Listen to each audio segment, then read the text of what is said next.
Kita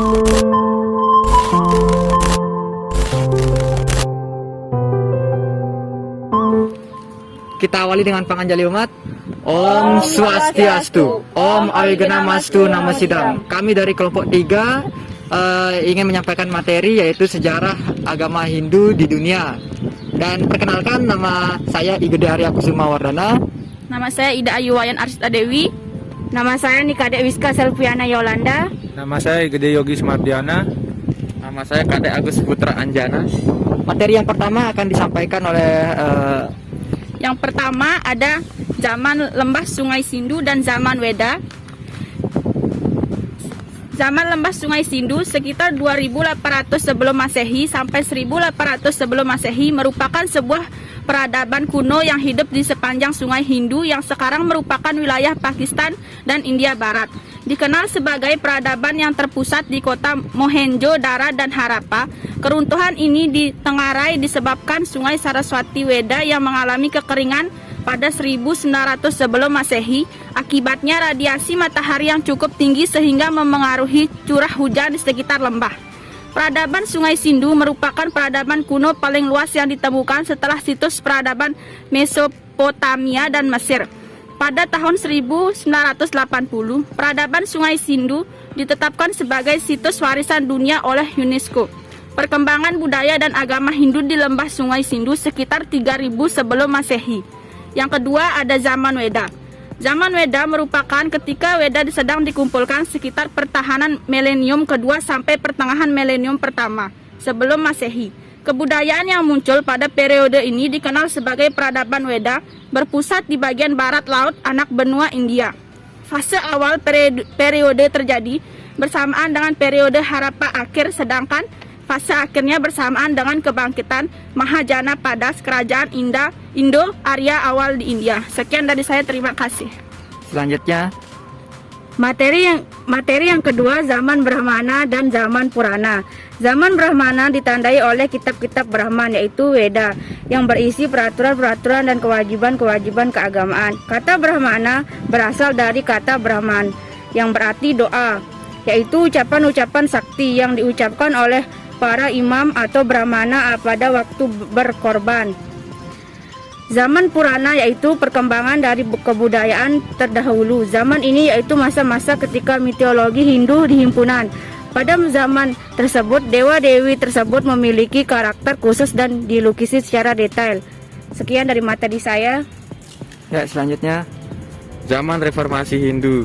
Profesor Panghalandi menjelaskan perkembangan reformasi Hindu pada masa Sangkaracarya dengan mencirikan kekhususannya yaitu dengan munculnya kelompok Vedanta yang mendasarkan diri pada Prastahana Tarya, Brahma Sutra, Bhagavad Gita dan Upanishad atau Vedanta. Ini merupakan sistem filsafat Vedanta baru, New System of Vedanta, karena sebelumnya Vedanta hanya berdasarkan dari pada kitab-kitab Upanishad. Munculnya perselisihan antara filsafat baik antara Mimamsa dengan Vedanta, merupakan aliran Vedanta itu sendiri, serta munculnya Sampradaya Vaishnava. Sekian dari saya. Selanjutnya. Zaman Bhakti. Dalam praktek Hinduisme menandakan suatu keterlibatan aktif oleh seseorang dalam memuja Yang Maha Kuasa. Istilah ini sering diterjemahkan sebagai pengabdian. Meskipun kata partisipasi semakin sering digunakan sebagai istilah yang lebih akurat karena menyampaikan suatu hubungan dekat dengan Tuhan. Orang yang melakukan bakti disebut bhakta. Sementara bakti sebagai jalan spiritual disebut sebagai Bhakti Marga atau Jalan Bhakti. Bhakti merupakan komponen dalam banyak cabang Hindu yang didefinisikan berbeda-beda oleh sebagai sekte dan aliran. Dan yang terakhir yaitu gerakan Hindu modern atau Modern Hindu Movement atau New Hindus. 1800 Masehi sampai 1947 Masehi, Profesor Palgunadi 72 menjelaskan gerakan ini muncul untuk melawan kristenisasi di India dan pengaruh budaya barat lainnya.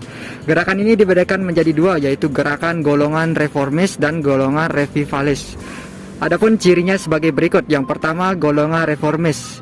Penafsiran terhadap kitab suci Weda secara rasional, Hindu sebagai way of life, menolak adat istiadat, dogma, dan tahayul.